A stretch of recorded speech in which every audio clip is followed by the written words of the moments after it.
రాష్ట్ర ప్రజలు ఎప్పుడు ఎన్నికలు వస్తాయా, ఎప్పుడు వైసీపీ పార్టీకే గుడ్ బై చెప్పాలా అన్న ఆలోచనలో ప్రజలు ఉన్నారు అని అంటున్నారు గౌరు చరిత.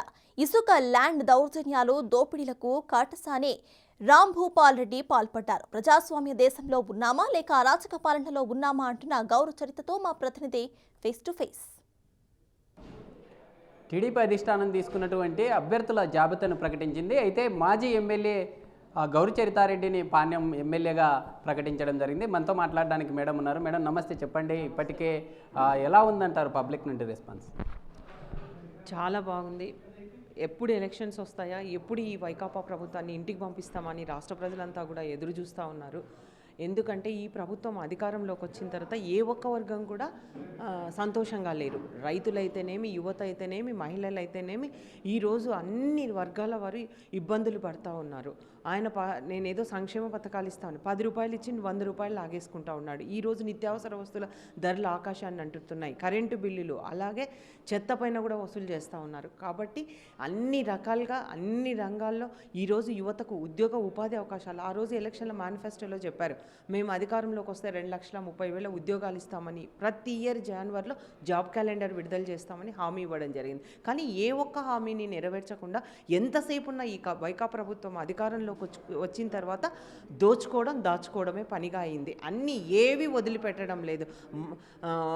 మైనింగ్ అయితేనేమి, ఇసుక అయితేనేమి, మట్టి అయితేనేమి, ఏది కూడా వదిలిపెట్టడం లేదు. ఆ రోజు ఎన్నికల మేనిఫెస్టోలో చెప్పారు, మద్యపాన నిషేధం చేస్తే నేను మళ్ళీ ఇప్పుడు ఓట్లు అడుగుతాను. మళ్ళీ ఇప్పుడు ఎలక్షన్స్ వచ్చాయి, మళ్ళీ ఇప్పుడు మద్యపానం నిషేధం చేసినాకనే ఓట్లు అడగాలి కదా. ఏ మోహం పెట్టుకొని మరి వైకాపా వాళ్ళు ఓట్లు అడుగుతారని కూడా ఈ సందర్భంగా నేను అడుగుతా ఉన్నా. ఈ మధ్య చూశాము, అంటే స్థానికంగా ఉన్నటువంటి పార్న్యం ఎమ్మెల్యే రాంభూపాల్ రెడ్డి పత్రికా కార్యాలయాల మీద దాడులకు పాల్పడుతున్నారు. అంటే పత్రికా స్వేచ్ఛను హరిస్తూ ఉన్నారు. మీరేమంటారు?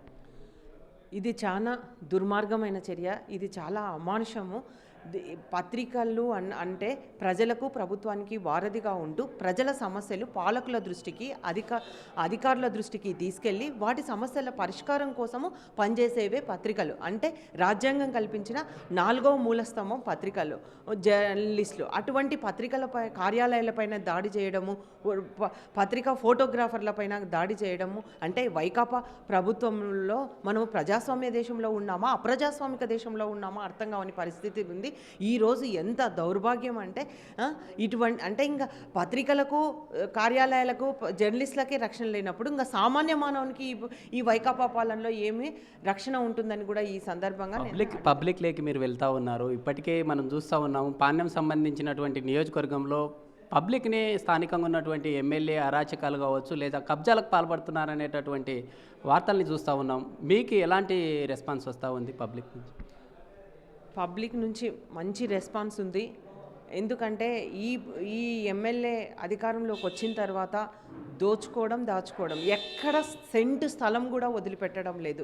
చిన్న ఉద్యోగి తన వారసుల కోసము, అంటే భవిష్యత్తులో పనికొస్తుందని ఆయన కష్టపడి తినకనో ఒక సెంటు స్థలం ఎక్కడన్నా తీసి పెట్టుకుంటే కూడా దాన్ని కూడా కబ్జాలు చేస్తూ ఉన్నారు. ఎక్కడ చూడు ఎంతోమంది బాధితులు వాళ్ళ స్థలాలకి అయితేనేమి, ఇండ్ల అయితేనేమి, అన్నీ ఎక్కడ కూడా సెంటు స్థలాలు కూడా వదిలిపెట్టకుండా ఇది చేస్తూ ఉన్నారు. అంతేకాకుండా ఈ ప్రభుత్వం వచ్చిన తర్వాత ఈ చాలా అన్ని అంటే ఏవేవో రూల్స్ పెట్టి సంక్షేమ పథకాలు కూడా అందకుండా చేస్తూ ఉన్నారు. ఎవరైతే వైకాపా కార్యకర్తలు, నాయకులు వాళ్ళకు మాత్రమే అందజేస్తూ ఉన్నారు. తెలుగుదేశం పార్టీకి సంబంధించిన వాళ్ళంటే సంక్షేమ పథకాలు కూడా రానియకుండా అడ్డం పెడతా ఉన్నారు.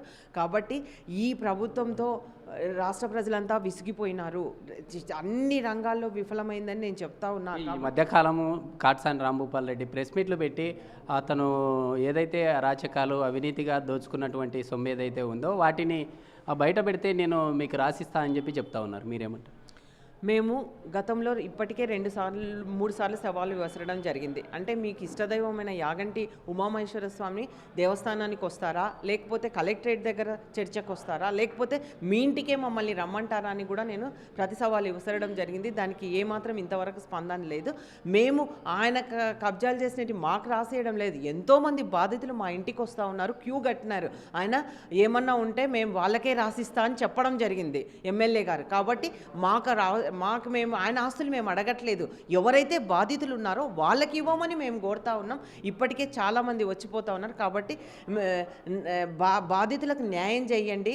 ఏదైతే మీ అనుచరులు లాగేసుకున్నారో వాటిని అన్నిటి బాధలకు అప్పచెప్పమని మేము డిమాండ్ చేస్తాం. ఈ మధ్యకాలంలో చూసాము గౌరు అంటేనే ఫ్యాక్షన్కి పెట్టింది పేరు అంటూ కాట్సాని రాంభూపాల్ రెడ్డి కామెంట్ చేస్తూ ఉన్నారు. మీరేమంటారు? ఆ రోజు తప్పుడు కేసులు బనాయించి తప్పుడు సాక్ష్యాలు పెట్టి అధికారం ఉంది కదా అని ఆ రోజు మాపై శిక్ష వేయించడం జరిగింది. అదే నేను మళ్ళీ 2004లో నేను కాంగ్రెస్ ఎమ్మెల్యేగా పోటీలో నిలబడడం జరిగింది. మేము దోషులమైతే మాకు నియోజకవర్గ ప్రజలు మాకు పట్టం కట్టారు. నేను వెంకటరెడ్డి గారు జైల్లో ఉన్నప్పటికీ కూడా నేను ప్రజాకోర్టులోకి వెళ్ళడం జరిగింది. మా నిర్దోషిత్వం నిరూపించుకోవడానికే ప్రజాకోర్టులో నన్నుకి నిర్దోషిగా ప్రజలే నిరూపణ చేసినారు. ఇంతకంటే మేము ఎలాంటి ఫ్యాక్షన్ జోలికి వెళ్ళడం లేదు. ఆయన గత చరిత్ర ఎటువంటిదో బనగానపల్లె నియోజకవర్గంలో ఎన్ని హత్యలు చేశారో, ఎన్ని హరాచకాలు చేశారో అవన్నీ తెలుసు. మా పైన మేము ప్రజాకోట్లనే నిర్దోషిగా నిలబెట్టుకున్నందుకు ఈరోజు ఇంకా గౌరు కుటుంబం రాజకీయాల్లో రాణిస్తూ ఉంది. గౌరు చరితారెడ్డి ఈసారి పాణ్యం నియోజకవర్గంలో కాట్సాని రాంభూపాల్ రెడ్డిని ఎలా ఢీకొంటుంది? ప్రభుత్వ వైఫల్యాలు అయితేనేమి, వాళ్ళ అరాచకాలు అయితేనేమి, వాళ్ళ దాడులు అయితేనేమి, ఈ ప్రభుత్వంతో వైసీపీ నాయకులు ముక్కుమ్మడిగా చేసే దాడులకు వాళ్ళ అరాచకాలకు ప్రజలు విసిగి వేసారిపోయినారు. ఈ ప్రభుత్వం ఉంటే ఇప్పటికే రాష్ట్రం 20 ఏళ్ళు వెనక్కిపోయింది. ఎలాంటి చదువుకున్న యువతకి ఉద్యోగ ఉపాధి అవకాశాలు లేవు. మహిళలకు రక్షణ లేకుండా అయిపోయింది. రైతన్నలకు ఈ ఇయర్ మనకు వట్టి కరువు వచ్చింది. అసలు నష్టపరిహారం ఇచ్చి వాళ్ళని ఆదుకున్న పాపాన పోలేదు. కాబట్టి అన్ని రంగాల్లో ఈ ప్రభుత్వము విఫలమైంది. ఇవన్నీ మేము అస్త్రాలుగా చేసి తప్పకుండా రేపు రాబోయే ఎలక్షన్లో ప్రజలను చైతన్యవంతులు చేసి మన నియోజకవర్గంలో తెలుగుదేశం జెండాను తప్పకుండా 100% ఎగరవేస్తామని కూడా ఈ సందర్భంగా తెలియజేసుకుంటున్నాను. ఇది ఓవరాల్గా పాణ్యం సంబంధించినటువంటి నియోజకవర్గంలో సిట్టింగ్గా ఉన్నటువంటి కాట్సాని రాంభూపాల్ రెడ్డి అరాచకాలు కావచ్చు, లేదా పాలనకు సంబంధించి వైసీపీ అధిష్టానం చేస్తున్నటువంటి పాలన ఏదైతే ఉందో వాటిని అడ్డగడుతూ ప్రజల్లోకి ముందుకెళ్తామంటూ కూడా తెలుపుతున్న పరిస్థితి. రానున్న రోజుల్లో ఖచ్చితంగా తెలుగుదేశం పార్టీ జెండాను ఎగురేస్తామంటూ కూడా తెలుపుతున్న పరిస్థితి.